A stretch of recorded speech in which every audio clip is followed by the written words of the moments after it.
Alright, hello guys, welcome back to my YouTube channel. Muli, this is Gerald's TV at ngayong araw meron naman po tayong panibagong video, no? At ito nga po ay patungkol dito kay Princess Reyna, na kung saan ay meron po itong inamin, no mga kaibigan. May inamin po ito dito kay Kalingap Rab at talagang grabe ano ang naging reaction po dito ni Kalingap Rab sa pag-amin na ito ni Reyna sa kanyang nararamdaman ngayong nagbago na ang kanyang buhay. So yan po ang ating aalamin mga kaibigan, at maya maya meron po tayong video clips dyan, no, na ating papanoorin at yun nga, doon po natin malalaman yan. So syempre, bago natin ipagpatuloy ang video ito, ay kung bago ka pa lamang po dito sa ating channel, ay huwag niyo pong kalimutang bisitahin ang channel ng Mag-amang Val Santos Matubang, Kalingap Rab at Edna Vlogs, at syempre lahat po ng Kalingap partners. At syempre binabati ko rin po kayo ng isang mapagpalang araw sa inyong lahat, saan mang sulok po kayo ng mundo naroroon. Ano man ang iyong ginagawa, lagi niyo pong tatandaan, mag-iingat po kayo palagi. Alright, so ito na mga kaibigan, at magbibigay lang tayo ng kaunting reaksyon, no, dito sa video itong ating napanood. At ang video ito ay napanood po natin mula sa channel po ito ni Kalingap Rab, no. At dito nga mga kaibigan, sa video ito ay ito po yung nagkukwentuhan po itong si Kalingap Rab at si Reyna nung time na ito po ay pumunta sila, no, sa isang lote na yun nga ay bibilhin nga po, no. Ito yung time na nagpaplanong bibilhan po ng lupa itong si Reyna para sa kanyang ipapatayong panibagong or bagong bahay, no, para nga dito kay Reyna. At dito may mga katanungan po, no, itong si Kalingap Rab dito kay Reyna, na kung saan ay talagang inamin or sinabi ni Reyna na iba na ang kanyang feelings or pakiramdam simula nung nagbago na ang kanyang buhay. At ito, bago tayo gumawa ng isang reaction, no, ay panoorin po muna natin ang isang video clips mula nga dito kay Kalingap Rab sa kanyang channel. Sa mga bago pa lamang, no, dito sa ating channel, ay bisitahin niyo po at suportahan ang channel po ni Kalingap Rab. So ito, panoorin po natin ang sabay-sabay. Sama natin ang ating prinsesa, Princess Reyna, una-unahang milyonarya ng Kalingap beneficiaries. Reyna, anong pakiramdam na ikaw ay mayaman ka na? Masarap sa piling. Masarap sa piling?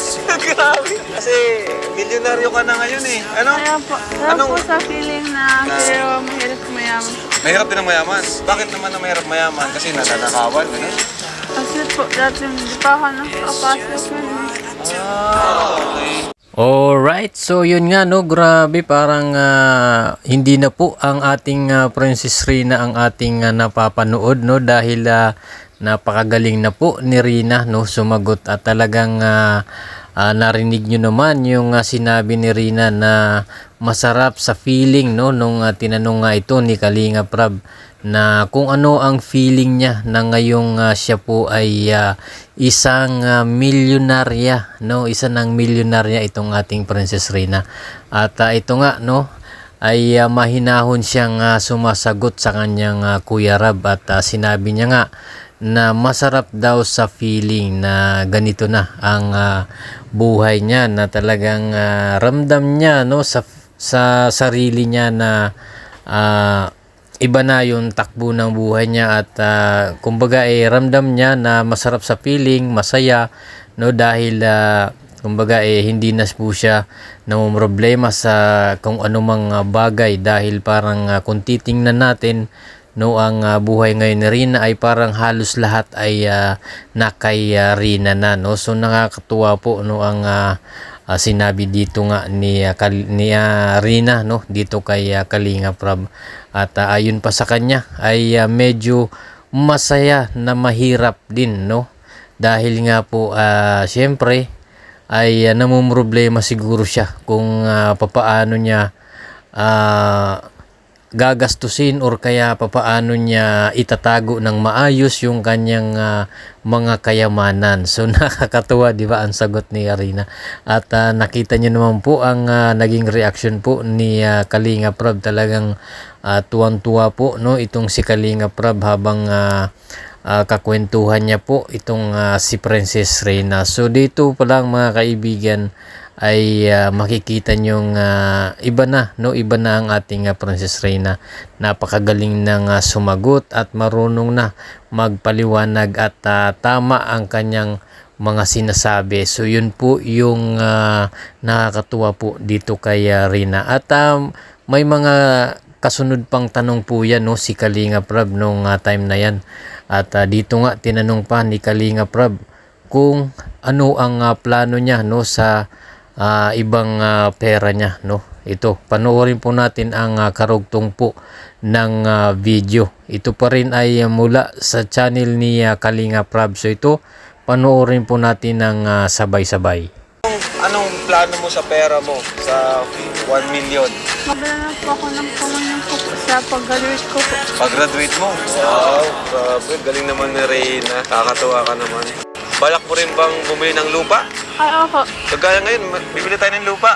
Ay, Alright, so ayun po, no, nakakatuwa. Grabe itong ating Princess Reina dahil nasa plano niya na pala ang mga perang natanggap niya. At ito nga ay plano niya din, no, na bumili talaga ng lupa para pagpapatayuan ng kanyang panibagong bahay. So grabe ang mindset nito ni Rina. Talagang napakagaling na, no, ni Rina. Talagang yung mga plano niya sa kanyang buhay, sa magiging future niya, no, pagdating ng araw ay talagang yung pera niya ay mayroong magandang mapupuntahan.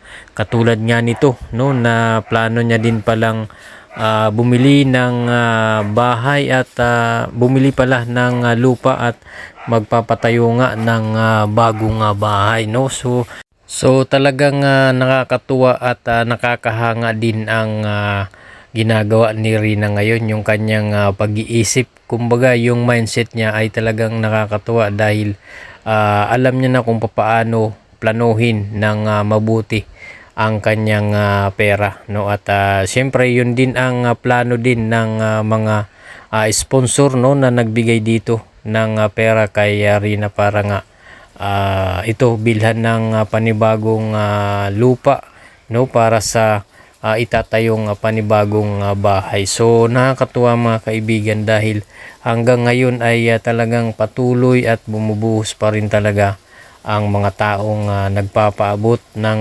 pagmamahal at tulong, no, dito kay Rina. So ayun nga, no, mga kaibigan, at nalaman po natin na napakaganda po ng plano din ni Rina sa kanyang mga natanggap na pera. At yun nga, parang kaya ako mga kaibigan, para sa akin ay gusto ko yung simple lang. Ayoko ng ganitong kayaman katulad ni Rina.